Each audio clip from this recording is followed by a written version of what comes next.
우리가 보통 진통제로만 알고 있는 아스피린. 근데 이 평범해 보이는 약이 수십 년 동안 암과 비밀스러운 전쟁을 벌여왔다면 믿으시겠어요? 자, 오늘 바로 그 놀랍고도 비밀스러운 과학 이야기를 한번 파헤쳐 보려고 합니다. 아니, 잠깐만요.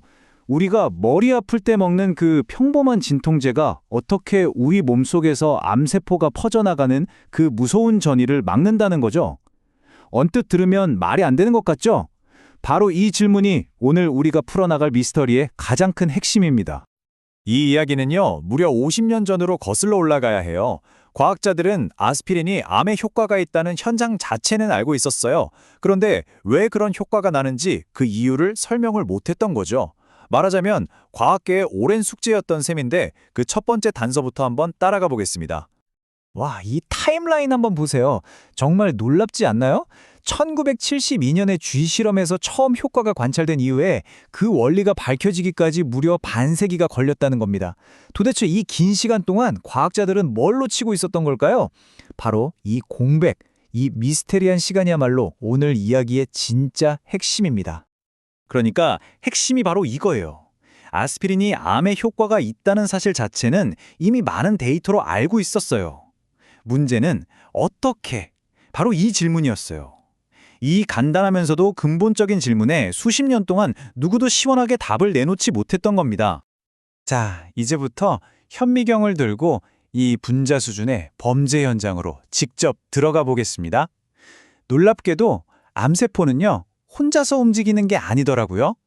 우리 몸 안에 있는 원래는 우리 편이어야 할 세포를 아주 교묘하게 속여서 자기 공범으로 만들어버립니다.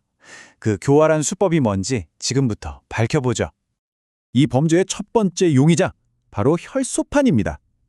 원래는 우리 몸에 상처가 나면 피를 멎게 하는 아주 고마운 일꾼이거든요.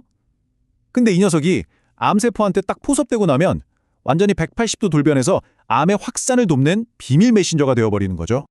자, 그리고 이 혈소판이 보내는 비밀 신호. 그게 바로 트롬복산 A2, 줄여서 그냥 TXA2라고 부를게요. 이 이름 꼭 기억해 두세요.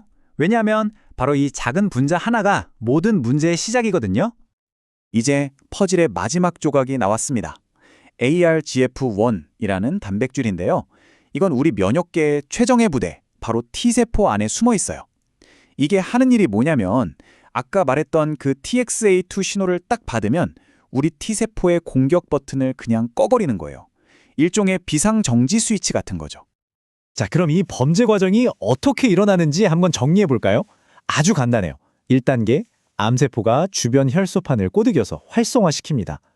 그럼 2단계, 이 혈소판들이 TXA2라는 신호를 막 뿌려대죠. 3단계, 이 신호가 우리 면역 T세포한테 가서 공격 스위치를 탁 꺼버리는 겁니다. 결과는 뻔하죠. 우리 몸의 방어 시스템은 그냥 속수무책으로 무너지고 암은 신나서 온몸으로 퍼져나가는 겁니다. 아니, 그럼 이렇게 당하고만 있어야 하는 걸까요? 해결책은 없는 걸까요? 천만에요. 있습니다. 바로 이 순간 우리의 영웅 아스피린이 등장하는 거죠. 아스피린이 도대체 어떻게 이 교활한 지휘체계를 무너뜨리고 억압당했던 우리 T세포를 해반시키는지 그 작전을 지금부터 공개합니다. 자, 그런데 여기서 진짜 중요한 게 하나 있어요. 우리가 말하는 아스피린은요, 머리 아플 때 먹는 그 고용량 아스피린이 아니에요.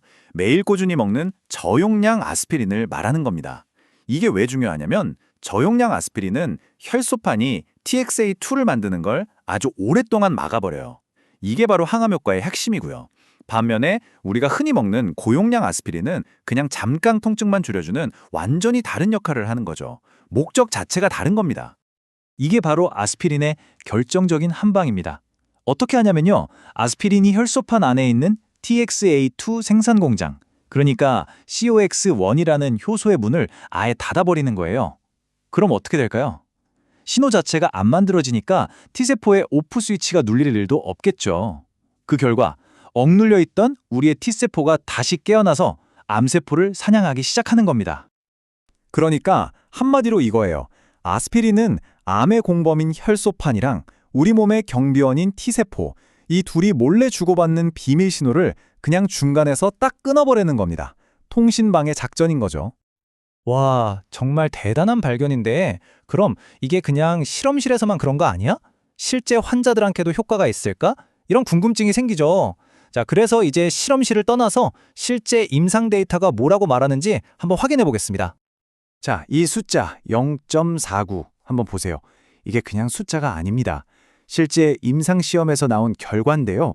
이걸 쉽게 풀어서 설명하면 특정 대장암 환자들이 수술받고 나서 저용량 아스피린을 꾸준히 먹었더니 암이 다시 재발할 위험이 거의 절반, 거의 50%나 줄었다는 뜻입니다. 정말 엄청나죠? 이 이론이 현실에서 증명되는 바로 그 순간입니다. 혜택을 볼 수 있는 사람들이 여기서 끝이 아니에요. 예를 들어서 린츠 증후군이라고 특정 유전적 요인 때문에 암 발병 위험이 아주 높은 분들이나 또 장애의 용종 같은 게 잘 생기는 분들, 이런 분들의 예방에도 효과가 있을 수 있다는 연구 결과들이 계속해서 나오고 있습니다. 그러니까 아스피린의 잠재력이 지금 이 순간에도 계속해서 밝혀지고 있는 거죠. 자, 이제 마지막으로요. 이 오래되고 값싼 약을 이렇게 새로운 목적으로 사용하는 것. 이걸 전문 용어로 약물 재창출이라고 하거든요. 이 약물 재창출이라는 더 큰 그림에 대해서 한번 이야기해 보겠습니다. 한 연구자가 이런 말을 남겼습니다. 이 결과들은 약물 재창출의 도전과 기회를 동시에 보여준다라고요. 정말 딱 맞는 말 같아요. 아스피린의 이 이야기는요, 오래된 약에서 새로운 희망을 찾는 게 얼마나 엄청난 기회인지를 보여주면서도 동시에 어떤 현실적인 벽에 부딪히게 되는지를 아주 상징적으로 보여주고 있습니다. 바로 이 점이 아스피린의 딜레마입니다. 보세요. 기회는 뭐냐? 약값이 엄청 싸고 누구나 쉽게 구할 수 있다는 거죠. 이건 정말 엄청난 장점이에요. 그런데 도전은 뭐냐? 바로 그 이유 때문에. 그러니까 특허가 다 끝나서 돈이 안 되니까 이걸 가지고 대규모 임상시험을 하겠다고 나서는 제약회사가 없는 겁니다. 정말 좋은 약인데도 말이죠. 기회와 도전이 정말 딱 동전의 양면처럼 붙어있는 상황인 거죠. 결국 우리는 이 질문 앞에 서게 됩니다. 제약회사의 막대한 투자, 이걸 기대하기 어려운 상황에서 인류의 가장 큰 위협 중 하나인 이 암에 맞서 싸울 수 있는 우리 손에 쥐어진 이 오래되고 강력한 무기를 우리는 앞으로 어떻게 활용해야 할까요? 이건 단순히 과학자들만의 숙제가 아닐 겁니다. 어쩌면 우리 사회 전체가 함께 풀어야 할 아주 중요한 질문이 아닐까 싶습니다.